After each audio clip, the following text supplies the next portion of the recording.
तारकं नमामि विघ्नेश्वरपादपङ्कजं। नमः परमहंस स्वादितचरणकमलचिन्मकरन्दाय भक्तजनमानसनिवासाय श्रीरामचन्द्राय कृष्णत्वदीयपदपङ्कजपञ्जरान्ते अद्यैव मे विशतु मानसराजहंसः। प्राणप्रयाण समये कफवातपित्तैः कण्ठावरोधनविधौ स्मरणं कुतस्ते। नारायणं नमस्कृत्य नरं चैव नरोत्तमं देवीं सरस्वतीं व्यासं ततो जयमुदीरयेत्। श्रीलक्ष्मीनाथसमारम्भां नाथयामुनिमध्यमाम् अस्मदाचार्यपर्यन्तां वन्दे श्रीगुरुपरम्पराम्। अञ्जनानन्दनं वीरं जानकीशोकनाशनं कपीशमक्षहन्तारं वन्दे लङ्काभयङ्करम्। भक्ति भक्त भगवंत गुरु चतुर्नाम वपुए इनके पद वंदन किए नासत विघ्न अनेक। बोले वृंदावन बिहारी लाल की जय। भागवत महापुराण की जय। सुखदेव भगवान की जय। परम मंगल में परात्पर अखिलेश्वर अचिंत कल्याण गुणगण निधान सर्वेश्वर सर्वाधिपति अकारण करुणा वरुणालय अकारण करुणा कारक सकल जन कल्लसापहारक परात्पर परब्रह्म सच्चिदानंद स्वरूप परम पिता परमात्मा श्री राधा गोविंद सरकार राधा रमण बाधारण श्री बांके बिहारी लाल। उनका यह वांगमय शब्दमय विग्रह श्रीमद् भागवत महापुराण कोटि कोटि नमन कोटि कोटि प्रणाम इस परम पावन पुराण ग्रंथ पारमहंसों की पावन संहिता को परमाराध्य नंदन नंदन यशोदा नंदन वृज निरंजन देवकी नंदन श्याम सुंदर श्री कृष्ण के पाद पद्मों पर कोटसा नमन नतमस्तक वंदन एवं अभिनंदन। उनकी आह्लादनी शक्ति प्राण प्रिया जगत वंदनी वृषभानुनंदनी भास्वती जगदीश्वरी बरसाने वाली श्री किशोरी जू के पावन चरणारविंदों पर कोटसा प्रणति। समस्त भूतादिक सिया राम मैं सब जग जानी करहूं प्रणाम जोर जुगपान। हम सबका यह अहोभाग्य कि श्रीमद् भागवतम की तैयारी का पावन विचार सदसंकल्प लेकर के एक स्थान पर एक साथ जुड़ करके इस साप्ताहिक कथा पर अपने मन को समाहित करके पावन भगवान की कृपा को प्राप्त कर रहे हैं। बड़ा आनंद आ रहा है। और अभी हम सब हाल ही में द्वितीय स्कंद पर प्रवेश किए। प्रथम स्कंद के समाप्ति के ठीक पूर्व महाराज परीक्षित का अद्भुत वैराग्य जो जीवन और संसार से उन्होंने मोह के बंधन को तोड़कर सुखताल जैसे पावन तीर्थ में आकर जहाँ पर अत्रि वशिष्ठ च्यवन पराशर भृगु अंगिरा आदि अनेकों ऋषि मुनि एकत्रित थे। सर्वथा जो म्रियमाण है क्या करना चाहिए ऐसा प्रश्न पर जब एक मत ना हुआ तो तत्रात् भवद भगवान व्यास पुत्र। वहां पर व्यास पुत्र श्री सुखदेव मुनि भगवान जो साक्षात कृष्ण के ही स्वरूप है, क्योंकि ऐसे महापुरुष भगवान ही ऐसे स्वरूप में आ सकते हैं। सुखदेव मुनि के रूप में प्रभु वहां पर प्रकट होते हैं। बोले कि अवस्था कितनी, बोले 16 वर्ष के मात्र थे, लेकिन अलौकिक प्रकाश ज्ञान का ऐसा कि जो 16,000 वर्ष के वृद्ध ऋषि महात्मा बैठे थे, 16 लाख वर्ष जिनको हो गया था, वह भी उनके ज्ञान प्रकाश के सामने उठ करके उनका अभिवादन करते हैं, नतमस्तक हो जाते हैं। प्रश्न था कि जो म्रियमाण है क्या करना चाहिए। सुखदेव मुनि बड़े प्रसन्न हुए, बोले कि वाह भाई, क्योंकि यह जो प्रश्न है यह सबका मंगल करने वाला है, क्योंकि सब मरने वाले हैं, ऐसा कोई है नहीं कि जो मरने वाला ना हो। लेकिन सबसे पहले मृत्यु का जो भय था राजा परीक्षित के अंदर, उसको सावधान करते हुए राजा परीक्षित को स्वस्थ करते हैं। यानी राजा परीक्षित के माध्यम को से जगत को स्वस्थ करने का यह संदेश देते हैं कि घबराना नहीं चाहिए। वैराग्य रूपी शस्त्र से, खड्ग से, जो मोह रूपी धागा है, ममता रूपी संबंध जो बने हुए हैं, उनकी उस डोर को काटना चाहिए। साधक को तीर्थ में आकर के भगवान का ध्यान करना चाहिए। देखिए, भगवान के कई मार्ग हैं, भगवत प्राप्ति के ये हमारा जो ये कहें सनातन है, इसमें अनेक मत और राह हैं। किसी भी राह से ठाकुर जी के निमित्त अगर चल दिया जाए, उनकी कामना प्राप्ति का संकल्प लेकर के, तो मिलेंगे। लेकिन जो सबसे सहज है कि भगवान की सगुणोपासक, भगवान की कथा को सुनिए, भगवान की कथा को गाइए, भगवान के नामों का कीर्तन करिए और इसी से भवसागर से तर जाइए। ये कलिकाल में विशेष जो है लाभदायक है। तो सुखदेव जी ने भी यही कहा कि परिनिष्ठितोपि निर्गुण उत्तम श्लोक लीलाया गृहीत चेता राजर से आख्यानम यदि धीतवान। मैं भी पहले निर्गुण ही ब्रह्म का उपासक था, लेकिन जैसे मधुसूदन सरस्वती जी ने कहा था ना कि अद्वैत बीथी पथिकई रूपास्या स्वराज सिंहासन लब्ध दीक्षा सठेन के नापि वयम हठेना दासी कृता गोप वधु बीतेना। इस गोप कुमारियों का स्वामी जो है ये हठ पूर्वक, दृढ़ता पूर्वक मुझे भक्त बना लिया, क्योंकि उसमें ऐसे गुण है जो अपने ऊपर आकर्षण जिसके अंदर है वही है कृष्ण, जो सबको खींच लेता है। तो उस कृष्ण का कथा ही अब मैं सुनाऊंगा, जिसको मैंने सुना है उसी से ही कल्याण पद की प्राप्ति होगी। तो तीर्थों में आकर के भगवान का ध्यान करें। बोले भगवान का ध्यान कैसे करें भाई? बोले भगवान का ध्यान ऐसे करें कि सब में भगवान का दर्शन होने लग जाए। तो सब में कब दर्शन होगा? जब ज्ञान होगा कि सब भगवान है। बोले हाँ, पूरा ब्रह्मांड भगवान का ही स्वरूप है। तुलसीदास जैसे महापुरुषों ने जो लिख दिया, सिया राम मैं सब जग जानी, तो उन्होंने देखा कि भगवान ही है। वही बात यहाँ पर सुखदेव मुनि कह रहे हैं कि भगवान का ध्यान करिए कि भगवान कैसे हैं। बोले पाताल में तत्सहि पाद मूलम पठन्ति पाशुणी प्रपदे रसातलम महातलं विश्वसृजोत गुल्पो तलातलं वै पुरुषस्य जंघे पाताल में तस्य ही पाद मूलम। यह पूरा जो लोक है ना, सब भगवान का स्वरूप है। बोले कैसे? बोले पाताल जो है वह भगवान विराट का स्वरूप है, और उसमें पाताल तलवे कहे जाते हैं भगवान के। रसातल जो लोक है वह भगवान के पंजे हैं।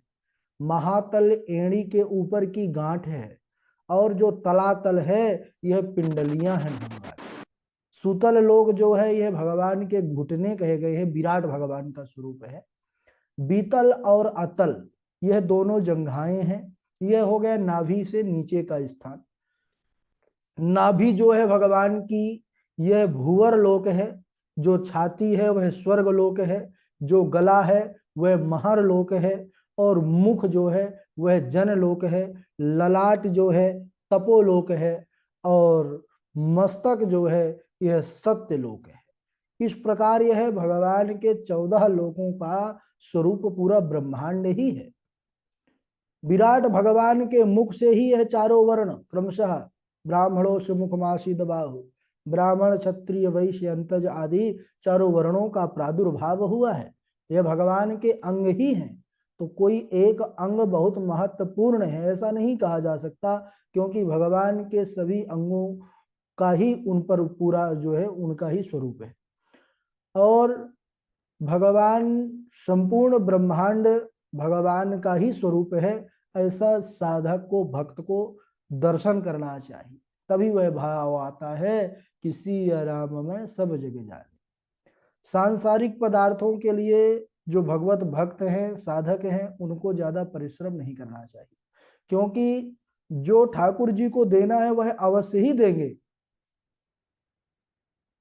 आयु कर्मंच वित्तंच विद्या निधनमेव च पंचैतान नृपसृजन्ति गर्भस्थस्यैव देहिनः। आयु कर्म वित्त धन विद्या मृत्यु, इन सब का निर्माण विधाता ने पहले से ही कर रखा है। तो बोले कि साधकों को, भक्तों को कैसा जीवन व्यतीत करना चाहिए? बोले कि जितने से जीवन यापन हो जाए उतना ही संग्रह करें। जमाने भर का इकट्ठा कर लेंगे तो उसी में ममता बढ़ जाएगी, क्योंकि मन ठाकुर जी के चरणों में लगाना है ना। जब बहुत संग्रह होगा तो उतनी जगह बुद्धि बटेगी, तो राम जी में उतनी बुद्धि थोड़ी लग पाएगी। तो यहाँ पर सुखदेव मुनि कहते हैं कि सत्याम चितौ किम काशिपो प्रयासे बाहो स्वसिद्धे ह्युपबर्हणै किम सत्यंजलौ किम पुरुधान्यपात्रा दिगवल कलादौ सति किम दुकूलै। यानी पृथ्वी पर अगर सोने से कार्य चल रहा है तो बहुत से गद्दे, बहुत बढ़िया बढ़िया पलंग का इकट्ठा करने की आवश्यकता नहीं है, भुजाओं के होते हुए तकिए की आवश्यकता नहीं है। अंजलि भगवान ने दिया है ना। कात्री करपात्री महाराज जो है, इनका नाम तो जगत विख्यात है। वो हमेशा अपने मतलब करपात्री जी का नाम ही यथावत स्पष्ट कर रहा है कि वह अपने अंजलि पर ही पाते थे, लेकिन उनके जैसे अनंत महात्मा हमारे इस धरा पर हैं जो हमेशा अपनी अंजलि के द्वारा ही प्रसाद पाते हैं। तो यहाँ पर वो इसी का संदेश और इंगित कर रहे हैं कि अंजलि के होते हुए बहुत से पात्र एकत्रित करने की आवश्यकता नहीं है, और चीर वत्कल पहन करके अगर काम चल जाता है तो बहुत से वस्त्रों को इकट्ठा करने का कोई प्रयोजन नहीं है। बोले अगर साधना के मार्ग पर चल रहे हैं तो हम सबको संग्रह से बचना चाहिए। चीराणि किं पथि न सन्ति दिशन्ति भिक्षाम् नैवाङ्घ्रिपा परिवृतः सरितोऽपि शुष्यन् रुद्धा गुहा किमजितोऽवतिनोपसन्नान् कस्माद् भजन्ति कवयो धन दुर्मदान्धान्। तो यहाँ पर संदेश कर रहे हैं कि क्या प्रकृति ने जो परोपकार के लिए देना अनंत कालों से प्रारंभ किया है, क्या वह सब बंद हो चुका है? क्या जो वृक्ष थे फल फूल देना बंद कर दिए? क्या जो नदियां जल देती थी जल देना बंद कर दिए? अगर यह सब नहीं है तो फिर जो भक्त जन हैं वह भी क्यों अपना मार्ग बदल लेते हैं? भगवान जो शरणागत की रक्षा करने वाले हैं उन्होंने रक्षा करना तो बंद नहीं किया, वह तो सब पर कृपा करते हैं, निरंतर कृपा करते हैं। तो फिर बड़े बड़े विद्वान लोग भी कहते हैं कि जो धन के मद में अंधे हैं ऐसे लोगों की चापलूसी किया करते हैं, ऐसे इससे बचना चाहिए। क्योंकि एक बड़ा बढ़िया एक संवाद आता है कि एक संत भगवान जिन्होंने अपने जीवन से यह यथार्थ किया कि जीवन में संग्रह आवश्यक नहीं है, जीवन में भजन आवश्यक है। शमशान भूमि पर रहा करते थे, अब भजन किया करते थे।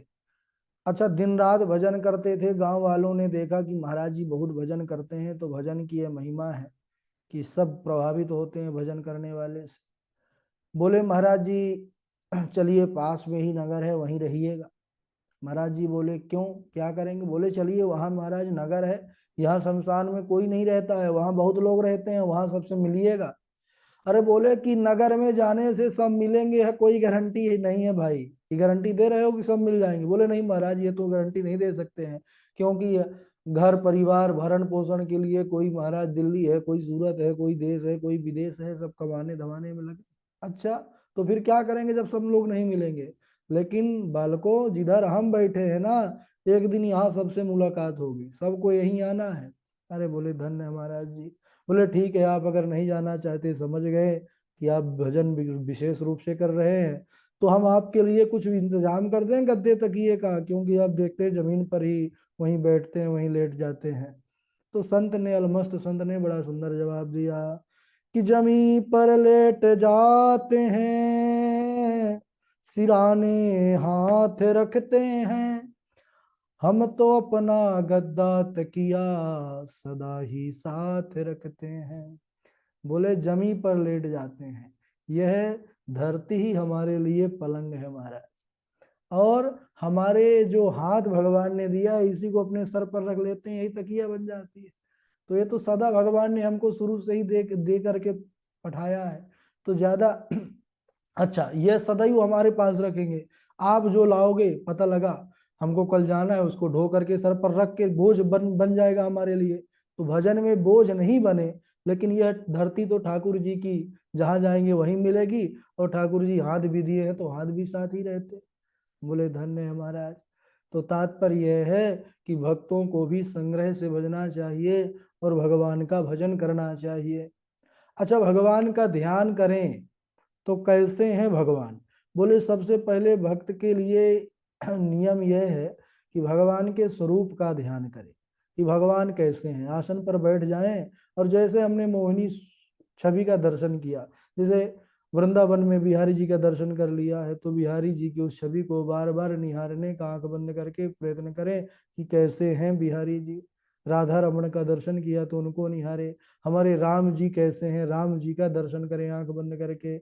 है, हमारे कन्हैया कैसे हैं, हमारे सदाशिव भगवान कैसे हैं। जिस पर जिसका श्रद्धा है उनका ध्यान करना चाहिए। तो यहाँ पर तो विशेष कृष्ण जी का चरित्र है।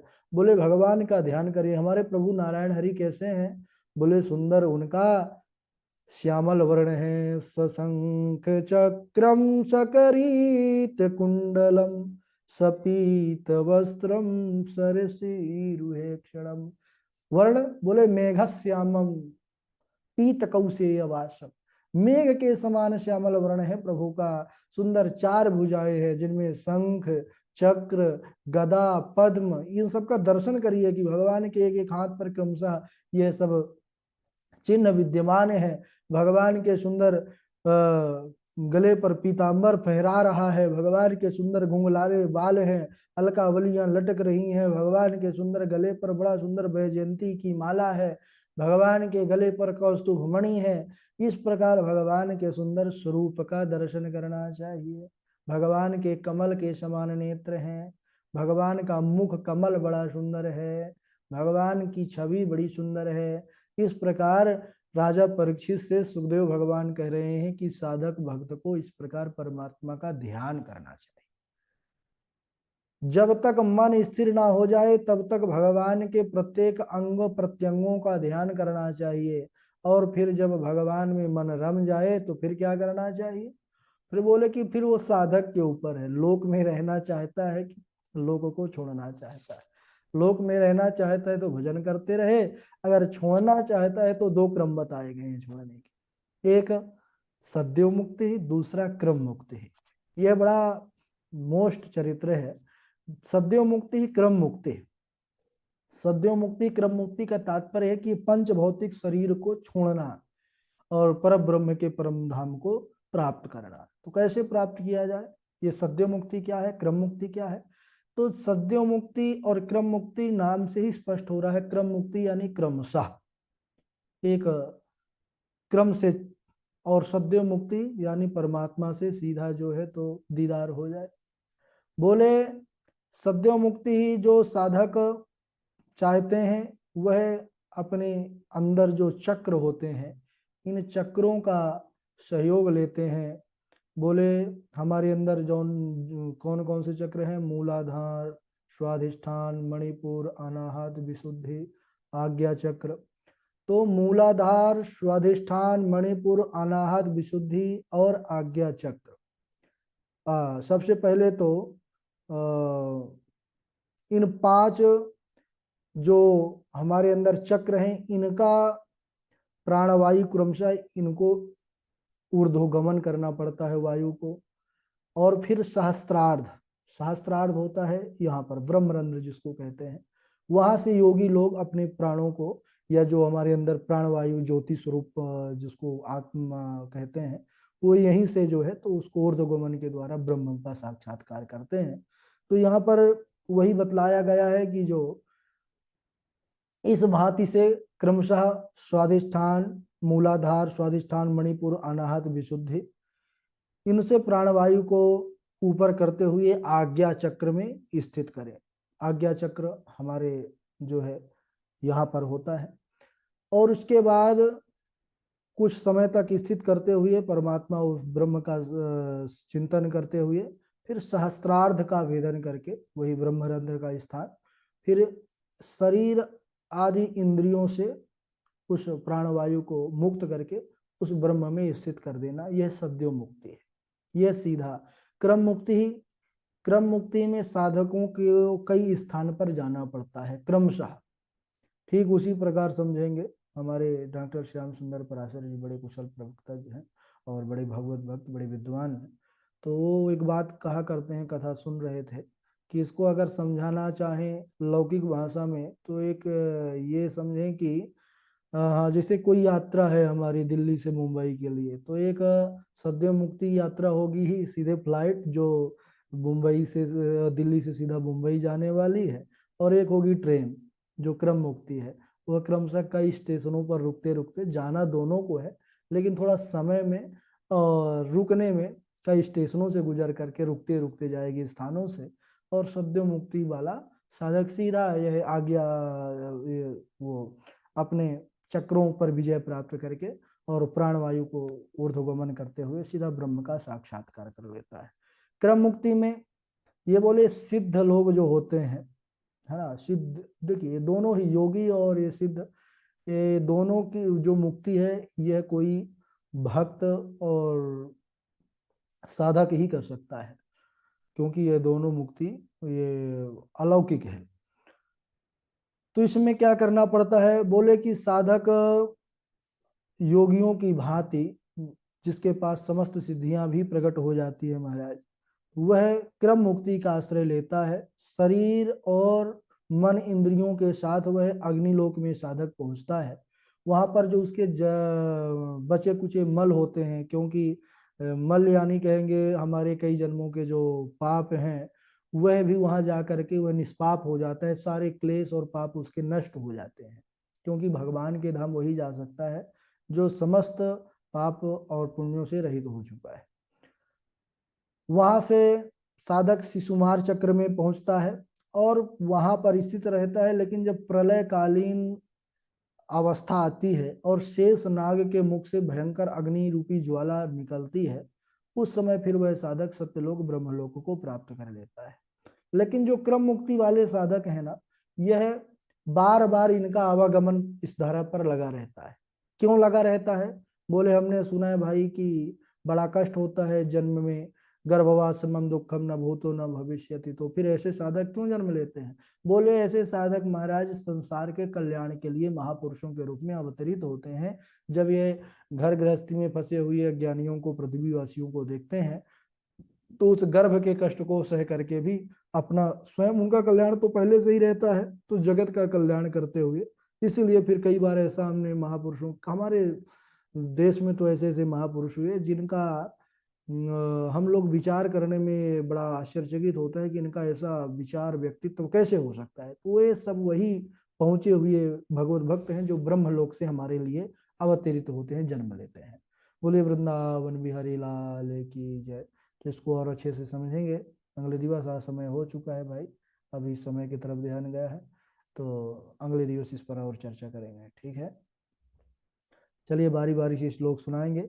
सबसे पहले श्लोक सुनाएंगे गणेश झा जी, और उनके बाद हमारे डॉक्टर साहब हैं। डॉक्टर साहब के बाद श्लोक सुनाने वाले का अनामिका जी हैं।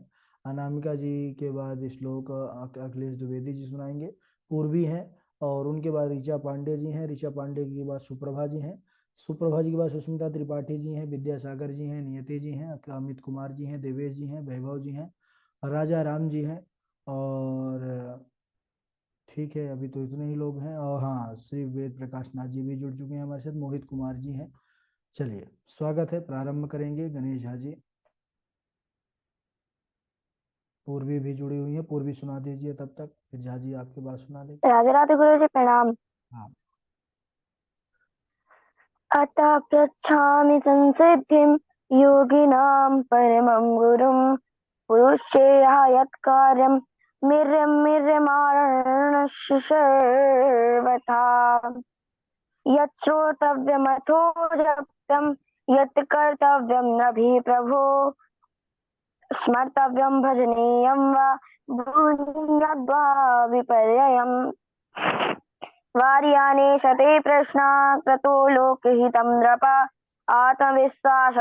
आत्मविश्रमतः पुंसां श्रोतव्यादिषु यः प्रयरः तस्मात् भारत सर्वात्मा भगवान् ईश्वरो हरि श्रोतव्या कीर्तितव्य कीर्तितव्यश्च स्मर्तव्यश्चेत् शताभ्ययम्। राधे राधे। राधे राधे। राधे राधे गुरु जी। हाँ गणेश जी राधे राधे। तपः शौचम दया सत्यम इति पादाः कृते कृताः अधर्मान् सह त्रयो भग्नाः अस्मय संगमदस्तप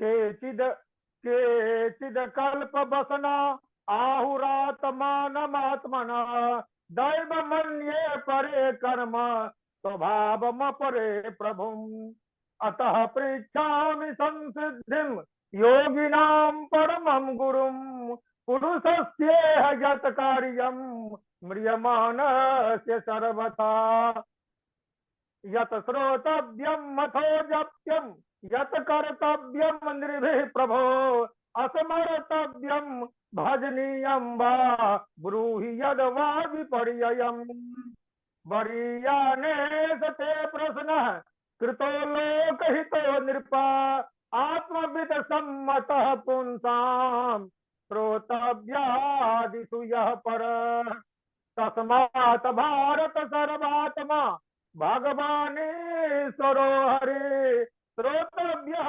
कीर्तितव्यश्च अस्मर्तव्यश्चेत् इच्छता भयम् अद्वैत बीथि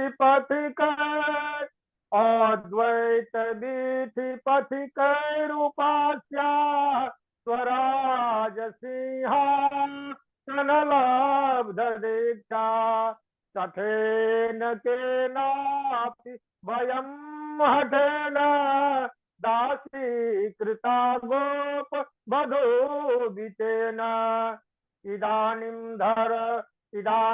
धर्मपादास्ते सत्यम निर्वर्तयेत यथा समजिघृक्षत्य धर्मोऽयम् अनृतेन एधितः कले। राधे राधे गुरु जी।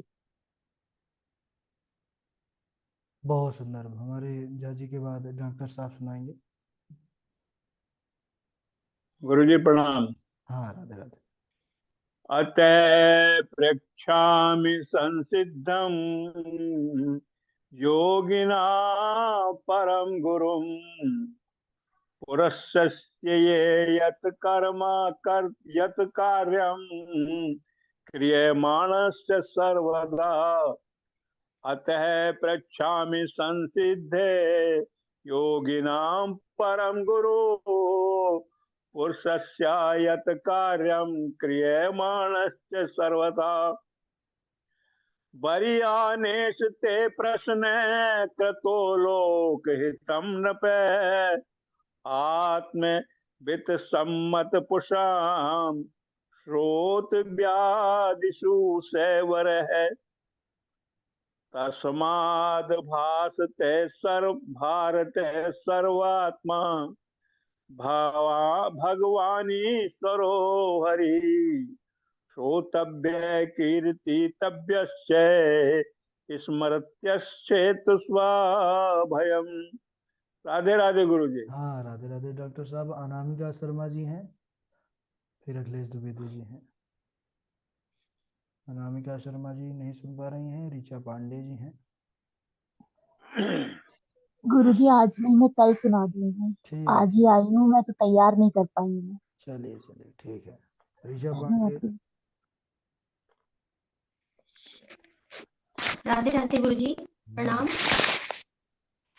अतः पृच्छामि संसिद्धिं योगिनां परमं गुरुं पुरुषस्य यत्कार्यं म्रियमाणस्य सर्वथा वरीयानेषु ते प्रश्ना कृतो लोकहितं नृप आत्मवित् सम्मता पुंसां श्रोतव्यादिषु चापरा निद्रया हीयते नक्तं व्यवायेन च वावया दिवाचार्थे हया राजन् कुटुम्बभरणेन वा तस्माद्वारत सर्वात्मा भगवानीश्वरो हरि श्रोतव्य कीर्तिवश्च कीर्तितव्यश्च स्मर्तव्यश्चेच्च चेतता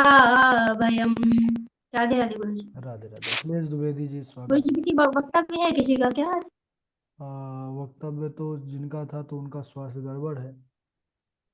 मैं करूँ क्या गुरु जी? ठीक है, तैयार हो जाइए। जी अखिलेश द्विवेदी जी। राधे राधे गुरु जी। राधे। अतः पृच्छामि संसिद्धिं योगिनां परमं गुरुं पुरुषस्य यत् कार्यं म्रियमाणस्य सर्वथा यच्छ्रोतव्यमथो जप्यं यत् कर्तव्यं नृभिः प्रभु स्मर्तव्यं भजनीयं वा ब्रूहि यथा विपर्ययम्। राधे राधे। बहुत बढ़िया। सुप्रभा जी हैं, फिर वैभव हैं। राधे राधे गुरु जी। अतः प्रक्ष्यामि संसिद्धिं योगिनां परमं गुरुं पुरुषस्य यत् कार्यं म्रियमाणस्य सर्वथा। राधे राधे गुरु जी। वैभव आप सुनाइए। राधे राधे गुरु जी। राधे राधे सुनाइए।